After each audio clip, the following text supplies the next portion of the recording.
نحمده ونصلي على رسوله الكريم اما بعد اعوذ باللہ من الشیطان الرجیم بسم اللہ الرحمن الرحیم ان الصلاة تنہی عن الفحشاء والمنکر صدق اللہ العظیم۔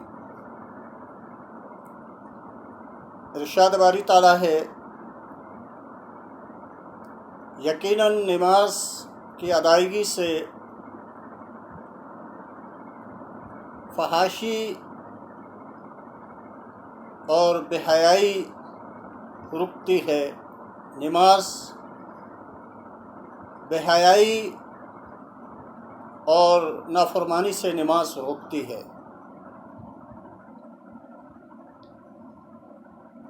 نماز وہ عظیم عبادت ہے جس کے ذریعے سے بندہ اللہ رب العزت سے رابطہ کرتا ہے۔ بندے اور معبود کا تعلق نماز کے ذریعے سے ہوتا ہے۔ جب نمازی دست بست بارگاہ الہی میں کھڑا ہوتا ہے، اللہ کی حمد و ثنا کرتا ہے، اللہ کی تعریف کرتا ہے، اللہ سے مانگتا ہے، تو اللہ رب العزت کی رحمت، اللہ رب العزت کی نورانیت، اس کا قرب بندے کی طرف متوجہ ہوتا ہے اور بندہ بارگاہ الہی میں مقرب کہلاتا ہے۔ یوں بندے کا اللہ کی ذات سے ہم کلام ہونے کا بہترین ذریعہ نماز ہے۔ اور جب انسان دست بستہ بارگاہ الہی میں کھڑا ہوتا ہے تو یہ اقرار کرتا ہے کہ گویا کہ تمام دنیا اور دنیا کی تمام چیزوں سے وہ بے نیاز ہو کے اللہ کی بارگاہ میں کھڑا ہے اور اللہ کو ہی اپنا معبود و مسجود بناتا ہے۔ اور جب نماز ہی میں نمازی بارگاہ الہی میں سجدہ ریز ہوتا ہے، اپنی جبین نیاز اللہ کے سامنے سر و سجود کرتا ہے، تو اللہ رب العزت اپنے اس بندے سے اتنے خوش ہوتے ہیں اور پھر اللہ کی طرف سے ندا آتی ہے کہ میرا بندہ مانگ مجھ سے کیا مانگنا ہے، طلب کر مجھ سے کیا طلب کرنا ہے۔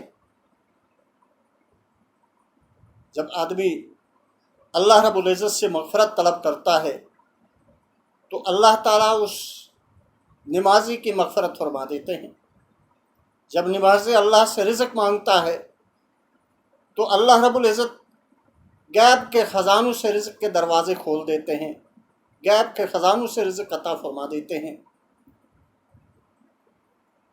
جب نمازی اللہ تعالیٰ سے بیماریوں سے شفا مانگتا ہے تو اللہ رب العزت جو ہے بیماریوں سے شفا عطا فرما دیتے ہیں۔ جب نمازی اللہ رب العزت سے دنیا اور آخرت کی کامیابی طلب کرتا ہے تو اللہ رب العزت اس نمازی کو دنیا اور آخرت میں کامیابیاں عطا فرما دیتے ہیں۔ جب نمازی خیر و عافیت اپنے رب سے مانگتا ہے تو اللہ رب العزت اپنے بندے کی خیر و عافیت فرما دیتے ہیں۔ نماز کے ذریعے سے ہی انسان اپنے رب کا دیدار کر رہا ہوتا ہے۔ حدیث مبارکہ ہے، اللہ کے نبی علیہ الصلاۃ والسلام نے فرمایا کہ انت عبد اللہ کأنک تراہ فإن لم تکن تراہ فإنہ یراک، او کما قال علیہ الصلاۃ والسلام۔ آقا دو جہاں صلی اللہ علیہ وسلم نے ارشاد فرمایا کہ تم عبادت اس طرح کرو، نماز اس طرح پڑھو، اس کیفیت کے ساتھ کہ گویا کہ تم خدا کی ذات کو دیکھ رہے ہو اور اللہ تعالیٰ تمہیں دیکھ رہا ہے۔ اگر یہ کیفیت نہ ہو تو کم از کم یہ کیفیت، یہ حالت ضرور ہو، یہ احساس ضرور ہو کہ اللہ کی ذات دیکھ رہی ہے۔ اور جب کیفیت ہوگی، انسان کے اندر یہ احساس ہوگا تو قیام بھی صحیح ہوگا، رکوع بھی صحیح ہوگا، سجود بھی صحیح ہوں گے، اور یوں پوری نماز قبولیت والی نماز بن جائے گی۔ نماز ہی کے ذریعے سے انسان اللہ کا قرب حاصل کرتا ہے، اللہ رب العزت سے قریب ہونے کے منازل نماز کے ذریعے سے آدمی طے کرتا ہے۔ اسی لیے تو فرمایا کہ نماز مومن کی معراج ہے۔ آقا دو جہاں صلی اللہ علیہ وسلم ساتواں آسمان عرش معلیٰ پھر سدرۃ المنتہا میں اپنے رب سے ہم کلام ہوتے ہیں، معراج پہ تشریف لے جاتے ہیں،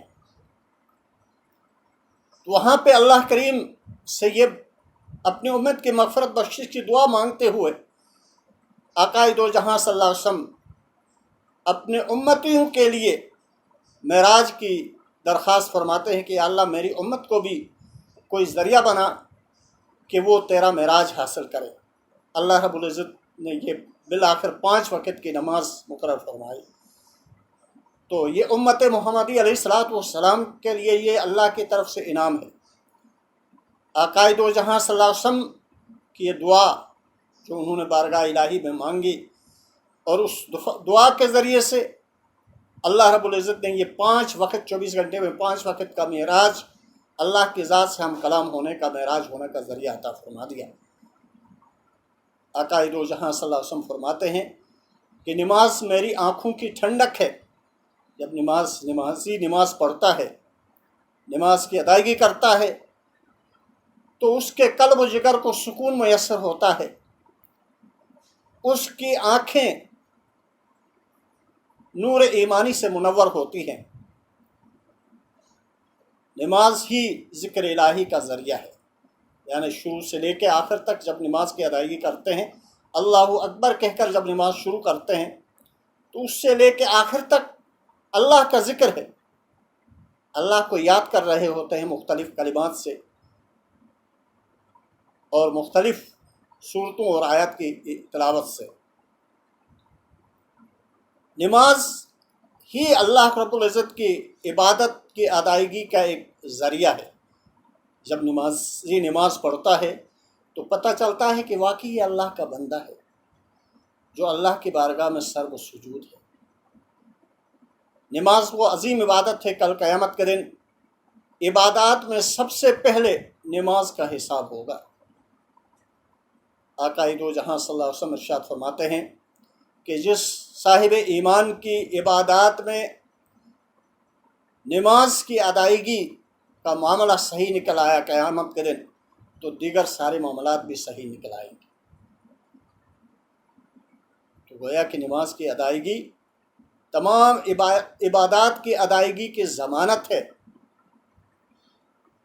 اور نماز ہی کے ذریعے سے بندہ اللہ سے مانگتا ہے، اللہ سے التجا کرتا ہے، دعا مانگتا ہے۔ اور نماز ہی وہ بہترین ذریعہ ہے جس میں اللہ رب العزت سے عقیدت کا اظہار کرنا، اللہ کی بندگی کا اظہار کرنے کا نماز بہترین ذریعہ ہے۔ اور نماز ہی وہ بہترین عبادت ہے، عظیم عبادت ہے، جس کی ادائیگی سے آقا دو جہاں صلی اللہ علیہ وسلم اہل بیت اطہار سے عقیدت و احترام اور عشق کا اظہار کا بہترین ذریعہ ہے۔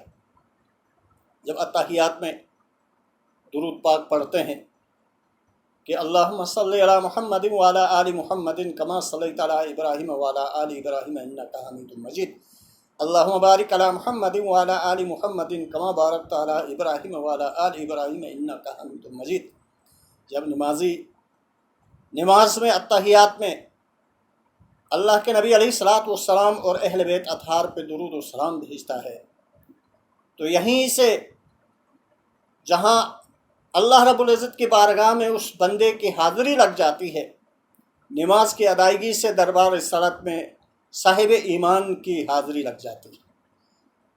اللہ کے نبی علیہ السلام اور اہل بیت اطہار سے اظہار عقیدت محبت نماز کے ذریعے سے ہوتی ہے۔ نماز ہی وہ عظیم عبادت ہے جس کے ذریعے سے انسان اپنے لیے دعا مانگتا ہے، اپنی مغفرت بخشش کی دعا مانگتا ہے، اپنے ماں باپ کی بخشش مغفرت کی دعا مانگتا ہے، اہل ایمان کی مغفرت بخشش کی دعا مانگتا ہے، جس طرح رب اجعلنی مقیم الصلاۃ ومن ذریتی، ربنا وتقبل دعا، ربنا اغفر لی ولوالدی وللمؤمنین یوم یقوم الحساب۔ صاحب ایمان اللہ سے التجا کرتا ہے کہ یا اللہ مجھے نماز قائم کرنے والا بنا، میری مغفرت فرما، میرے ماں باپ کی مغفرت فرما، اہل ایمان کی مغفرت فرما۔ تو یہاں سے ہی نماز اللہ کی عبادت و بندگی کی ادائیگی کا بہترین ذریعہ ہے، اللہ کی عبادت و بندگی ہوتی ہے۔ نماز کی ادائیگی سے آقا دو جہاں صلی اللہ علیہ وسلم اور اہل بیت اطہار پہ درود و سلام بھیجا جاتا ہے۔ نماز ہی میں ماں باپ اہل ایمان کے لیے دعائے مغفرت ہوتی ہے، اور نماز ہی وہ بہترین عبادت ہے کہ اس نماز کی ادائیگی پہ جب انسان دعا مانگتا ہے، حدیث میں آتا ہے کہ دعاؤں کی قبولیت کا بہترین ذریعہ نماز ہے۔ نماز کے بعد، نماز کی ادائیگی کے بعد جو دعا مانگی جاتی ہے کہ شیورٹی ہے کہ اللہ رب العزت وہ دعا قبول فرمائیں گے، ضرور قبول فرمائیں گے۔ نماز کے ذریعے سے ہی اہل ایمان آپس میں محبت اور عقیدت کا اظہار کرتے ہیں جب 5 وقت کی نماز اکٹھے ہو کے پڑھتے ہیں، جمعے کی نماز میں اکٹھے ہوتے ہیں، عیدین کی نمازوں میں اہل ایمان آپس میں ملتے ہیں، تو ایک دوسروں سے محبت کا اظہار ہوتا ہے، عقیدت کا احترام کا اظہار ہوتا ہے، ایک دوسروں کے دکھ درد کا پتہ چلتا ہے، اور اہل ایمان کی وحدت، امت مسلمہ کے اتحاد اتفاق کی وحدت کا بہترین عملی مظاہرہ نماز کے ذریعے سے ہوتا ہے۔ نماز ہی وہ بہترین عظیم عبادت ہے کہ آقا دو جہاں صلی اللہ علیہ وسلم جب بھی غزوات میں جاتے تو جانے سے پہلے بھی اللہ کی بارگاہ میں سر و سجود ہوتے، میدان کارزار میں جاتے آقا دو جہاں صلی اللہ علیہ وسلم تو میدان کارزار میں، میدان جنگ میں اللہ کے نبی علیہ الصلوۃ والسلام 2 رکعت نماز پڑھ کے بارگاہ الہی میں سر و سجود ہوتے، اللہ سے مانگتے۔ جب بھی کوئی مشکل پیش آتی تو رحمت دو عالم صلی اللہ علیہ وسلم نماز پڑھ کے اللہ سے مانگتے، حتیٰ کہ کوئی طوفان آتا، زلزلہ آتا، سورج چاند گرہن ہوتے، آندھی آتی، بارش ہوتی، تب بھی اللہ کے نبی علیہ الصلوۃ والسلام نماز پڑھ کے اللہ سے مانگتے۔ حضرت امام حسین رضی اللہ تعالیٰ عنہ دیکھیں، میدان کربلا میں نماز پڑھتے ہیں اور نماز ادا فرما دیتے ہیں۔ تو اللہ رب العزت سے دعا ہے کہ اللہ تعالیٰ ہمیں پابندی کے ساتھ نماز ادا کرنے کی توفیق، ہمت، استقامت عطا فرمائے، آمین۔ وآخر دعوانا ان الحمد للہ رب العالمین۔